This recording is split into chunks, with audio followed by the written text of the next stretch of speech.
Good evening everyone. तो हम आज डिस्कस करने वाले हैं कॉन्जेनाइटल हार्ट डिफेक्ट के बारे में। तो कॉन्जेनाइटल हार्ट डिफेक्ट क्या होता है?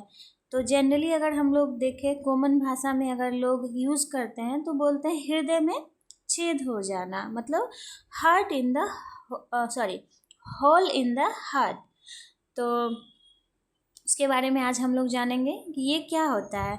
A hole in the heart is a congenital heart defect, most commonly an atrial septal defect and ventricular septal defect, where there is an opening in the wall dividing the heart chamber।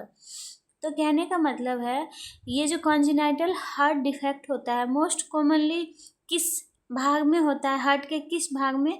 तो atrial septal या फिर ventricular septal में ये होता है। Septal होता क्या है, पहले हम लोग ये जानेंगे। सेप्टल क्या होता है ना, ये जो हार्ट का वाल होता है, हमारा हार्ट कितने चैम्बर में डिवाइडेड है? 4 चैम्बर में, 2 वेंट्रिकल एंड 2 एट्रियम। ठीक है, right atrium, right ventricle, left ventricle and left atrium. ठीक है, तो हमारे जो हार्ट को 4 चैम्बर में जो डिवाइड करता है या फिर 4 चैम्बर जो बनाता है, उसको कौन बनाता है? हार्ट का वाल। और हार्ट के वाल को ही हम लोग सेप्टल बोलते हैं। ठीक है, मेडिकल टर्म है सेप्टल। तो ये जो होल होता है ना, ये कहाँ हो जाता है? जो हमारे हार्ट के चैम्बर को डिवाइड करने वाली वाल होती है, उसके बीच में छेद हो जाता है। या तो ये एट्रियम के साइड में होता है या फिर वेंट्रिकल के साइड में होता है। इसलिए इसको दो पार्ट्स में दो टाइप्स इसका दिया गया है। Atrial septal defect, a hole in the wall between the heart's two upper chamber. ये जो हार्ट का अपर चैम्बर होता है, जिसको एट्रियम या फिर एट्रिया बोलते हैं हम लोग, तो वो हॉल वहाँ प्रेजेंट होता है, तो उसको हम लोग एट्रियल सेप्टल डिफेक्ट बोलते हैं। देन सेकेंड टाइप है ventricular septal defect, a hole in the wall between the heart's two lower chambers ventricle. यहाँ पे कह रहा है जो हार्ट का जो लोअर नीचे वाला पोर्शन है वेंट्रिकल, वहाँ पे हो जाता है, उसके बीच में हो जाता है, तो हम लोग उसको वेंट्रिकुलर सेप्टल डिफेक्ट बोलते हैं। ठीक है, और इसका काउजेस क्या है?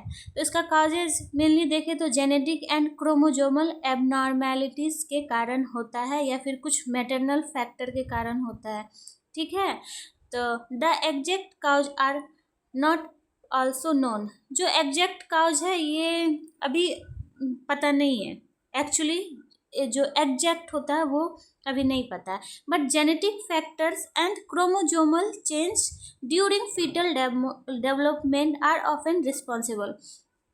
तो ये जो रिस्पॉन्सिबल होता है क्या, अगर बच्चे जब मदर के वूम में पल रहे होते हैं, उस टाइम पे अगर अच्छे से क्रोमोजोमल एबनॉर्मेलिटीज़ मीन्स क्रोमोजोम की जो संख्या होती है, जो फीटल डेवलपमेंट के टाइम में जितनी होनी चाहिए, उसमें कुछ एबनॉर्मेलिटीज़ आ जाती है या फिर कुछ इन्फेक्शन भी हो जाता है, उसके कारण भी हो जाता है, या फिर जेनेटिक भी होता है। ठीक है, एंड मैटरनल फैक्टर भी कुछ होता है कि कुछ बैड सब्सटेंस का यूज़ कर लेती है मदर, अगर अल्कोहल यूज़ करती है या फिर कोई ड्रग्स एडिक्टेड मदर रहती है, और मदर को कुछ क्रॉनिक या फिर कोई एक्यूट इन्फेक्शियस डिजीज़ है, तो ये सब वजह से भी कॉन्जेनाइटल हार्ट डिफेक्ट होता है बच्चे में। क्योंकि बच्चे का जो होता है ग्रोथ अच्छे से नहीं हो पाता है, तो उसके कारण ये प्रॉब्लम क्रिएट होता है। ये रिस्पॉन्सिबल है, एग्जैक्ट काउज नहीं है, बट इसको माना गया है। एंड सिम्टम्स क्या है इसमें? एक जिसमें स्मॉल होल होता है वो तो चलिए ठीक है, एडल्टहुड होते होते बहुत सारे सिम्टम्स दिखाने लगते हैं, बट जिसमें लार्ज होते हैं होल, तो वो अर्ली पीरियड में ही वो सारे सिम्टम्स शो करने लगते हैं।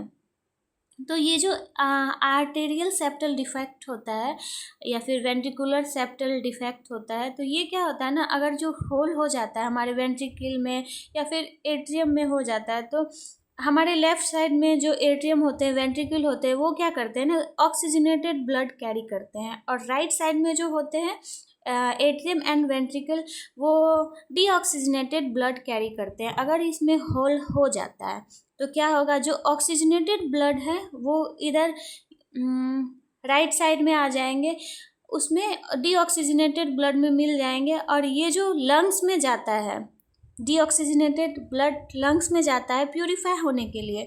तो ये क्या होता है ना, लंग्स में इन्फेक्शन काउज करता है और बहुत सारे डिजीज़ कंडीशन काउज करता है। तो